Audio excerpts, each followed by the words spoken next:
नमस्कार दर्शक हो, लीड महाराष्ट्र या बातमीपत्रात आपले स्वागत आहे। आज आपण बेडग येथील बेडग मंगसुळी रोडवर पाण्याच्या टाकीच्या नजीक जनसुराज्य पक्षाचे पहिले मिरज तालुक्यातील जनसंपर्क कार्यालयाचे उद्घाटन आज सायंकाळी 7 वाजता जनसुराज्य पक्षाचे प्रदेशाध्यक्ष माननीय समितदादा कदम यांच्या उपस्थितीत तसेच अन्य मान्यवरांच्या उपस्थितीत या जनसंपर्क कार्यालयाचे लोकार्पण होणार आहे।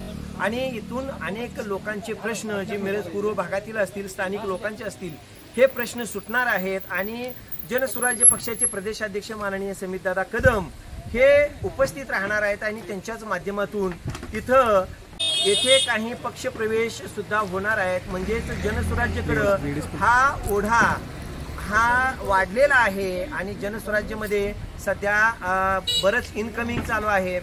कालच SR बापू पाटील आर्गेचे व त्यांच्या संपूर्ण टीमने जनसुराज्य पक्षामध्ये प्रवेश केला होता। त्याच जोरावर आता बेडगमध्ये सुद्धा आज काही महिला आहेत, काही पुरुष आहेत, त्यांचा पक्षप्रवेश हा होणार आहे। आणि माननीय अमरसिंहदादा पाटील व माननीय कैलासदादा पाटील त्यांच्या संपूर्ण टीमने गेल्या काही महिन्यात जनसुराज्य पक्षामध्ये प्रवेश केला होता आणि त्याच्याच जोरावर आज हे जनसंपर्क कार्यालय बेडगमध्ये उभा राहत आहे। आणि जनसुराज्य पक्षाचे प्रदेशाध्यक्ष माननीय समितदादा कदम हे उपस्थित राहणार आहेत। तर आपण ही सायंकाळी 7 वाजता जरूर उपस्थित राहा या जनसंपर्क कार्यालयाच्या उद्घाटनासाठी।